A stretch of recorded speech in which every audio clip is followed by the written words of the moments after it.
Salut à tous, ça fait un bail qu'on s'est pas vu ici. L'autre jour en fait je vous demandais sur Instagram si ça vous intéressait éventuellement une FAQ sur mon roman.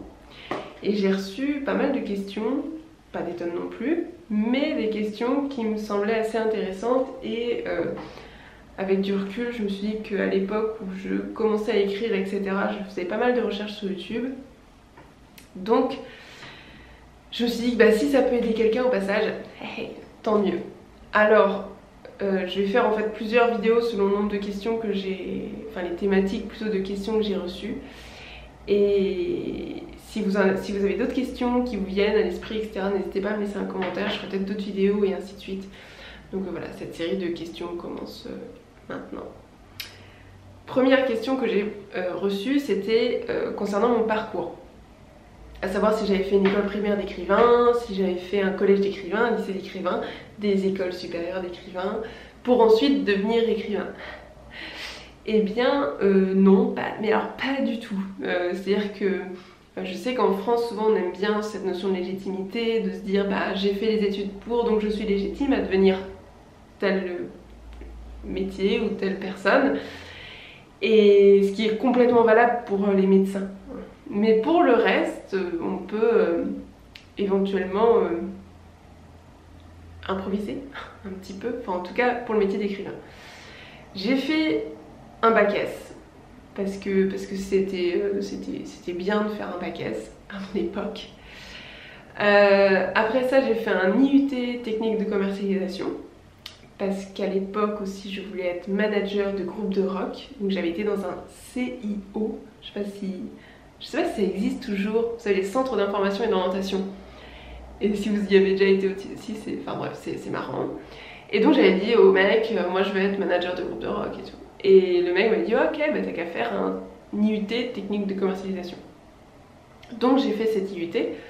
Avec du recul, je me dis que le lien entre les deux était en fait assez peut-être un peu absurde, mais bon, c'était un IUT hyper intéressant. J'ai appris beaucoup de choses pendant 2 ans. Et ensuite j'ai fait une école de commerce. Avec une option marketing et business, voilà, que j'ai fait donc, pendant 3 ans, donc j'ai un bac plus 5 et ça me fait une belle jambe. Et donc me voilà écrivain aujourd'hui. Alors donc vous voyez que mon parcours a été rempli de littérature, mais en fait pas du tout. C'est-à-dire que déjà, en fait j'aurais aimé vous dire que j'avais écrit mon premier roman à 8 ans, qu'à 12 ans j'avais eu un prix Goncourt et qu'à 14 ans je rentrais dans l'Académie française. Mais non, en fait, pas du tout. J'ai même mis du temps à trouver le goût à la lecture, c'est pour vous dire. En fait, j'ai commencé vraiment à m'intéresser à tout ça à la sortie de mes études.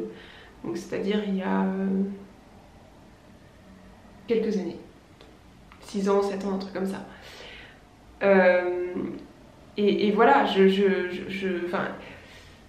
que j'essaie de vous dire, ce qui n'est pas si simple, c'est que vous n'avez pas besoin forcément de faire un parcours littéraire pour écrire un livre et pour le publier.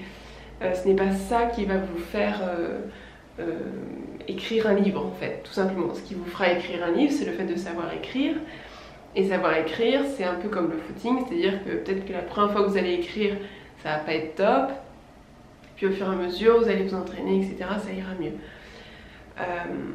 Mais voilà, je sais que souvent on entend ce genre de trucs qui sont hyper frustrants, de ces gens qui ont eu un parcours de malade, qui ont réussi à faire plein de choses, qui ont gagné plein de concours d'écriture, etc. Qui ont écrit aussi une quantité astronomique. Je crois qu'Amélie Nothomb a écrit 11 manuscrits avant qu'un soit sélectionné par une maison d'édition. Vous imaginez 11, écrire 11 bouquins, enfin c'est hallucinant. Donc voilà, l'idée c'est vraiment de redescendre un petit peu en pression. Hein. Si là maintenant vous voulez devenir écrivain, écrivez un livre et puis après vous allez le faire jugé par des maisons d'édition, et puis après j'espère que vous allez vous faire publier, et puis voilà. Mais je n'ai pas de recommandation en tout cas de parcours à vous fournir étant donné que j'étais complètement à côté de la plaque. Le seul éventuellement conseil que je pourrais me permettre de vous donner, c'est qu'on ne mange pas de l'écriture. Pas tout de suite en tout cas. Et du coup, entre temps, faut quand même manger. Donc si vous devez choisir des études, choisissez des études quand même qui vous mènent plus ou moins à un métier. Enfin, faites pas des études d'écrivain. En fait, je sais même pas si ça existe en fait. Des études vraiment pour devenir écrivain. Déjà, c'est un coup à flinguer votre style. Parce que on va vous dire, il faut écrire comme ci, comme ça, et non, soyez spontané quoi. Moi, le premier chapitre que j'ai écrit de mon roman, j'ai inventé des temps de conjugaison. Parce que je m'écoutais un peu écrire, j'étais là, nonobstant le fait que... Et à un moment donné, c'est ça qui va créer votre style et qui va créer votre truc, c'est de d'écrire des grosses bêtises. Et ensuite vous allez vous dire, mais non, moi, qu'est-ce que je vais écrire plutôt que qu'est-ce que les gens attendent de moi, etc. etc. Donc surtout, ne vous focalisez pas sur le fait d'apprendre à écrire. Si vous aimez écrire, si ça vous passionne, etc., écrivez. Et puis après, vous verrez. De toute façon, le jugement des gens, il n'y a que ça de vrai. Et puis voilà. Ne vous blâmez pas non plus de ne pas avoir lu Balzac, Zola, alors vous portiez encore des couches. Hein, ça c'est pareil, c'est des choses, ça fait bien, c'est sûr. Vraiment, des fois je me dis, oh, putain la honte, déjà je connais pas tous les classiques. À la limite, vous essayez de vous la péter sur un truc que vous maîtrisez un petit peu. Moi je maîtrise bien Simone de Beauvoir et François Sagan. Bon bah voilà, hein, je me rattrape là-dessus pour compenser tout le reste que je n'ai pas encore lu et j'ai toute ma vie pour le lire. Voilà. Mais surtout soyez humble et ne vous flagellez pas trop. Voilà pour cette première vidéo qui au final est vachement plus brouillon que ce que j'imaginais. Je pensais juste vous dire que j'avais fait un bac S, un IUT, une école de commerce, mais au final j'ai dit d'autres trucs. Si ça vous fait émerger des questions ou quoi que ce soit, vous me les mettez en commentaire, j'y répondrai personnellement ou je ferai une autre vidéo. Et dans la prochaine vidéo, on parlera justement plus du processus d'écriture. Je vous parlerai du processus d'écriture que j'ai eu pour ce livre. Parce que j'en ai écrit un autre entre temps qui va partir aux maisons d'édition là. Et j'ai pas eu la même technique d'écriture. Mais si je me prends des râteaux, je vous parlerai pas de cette technique là. Voilà. Mais je suis sûre que je blablaterai un peu trop et je vous en parlerai un petit peu. Mais bon, bref.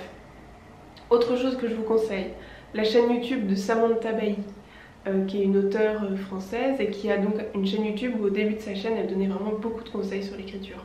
Moi, elle m'a énormément aidée. Je ne la connais pas personnellement, mais cette nana m'a beaucoup aidée justement à prendre confiance, à se rendre compte que tout ça aussi c'est un système. Voilà, on est très très loin de l'écriture, la littérature comme on l'imagine, où on se torche à l'absinthe en fumant des clopes avec des chemises sales. Non, non, maintenant c'est un métier, c'est des maisons d'édition, c'est un système et une immense précarité des auteurs, et ça elle en parle très bien. Voilà, c'est tout ce que j'ai à vous dire pour cette première vidéo, et je vous dis à tout de suite pour la deuxième, que je vais tourner en fait du coup tout de suite. Comment je vous donne des backstage. Allez, à plus.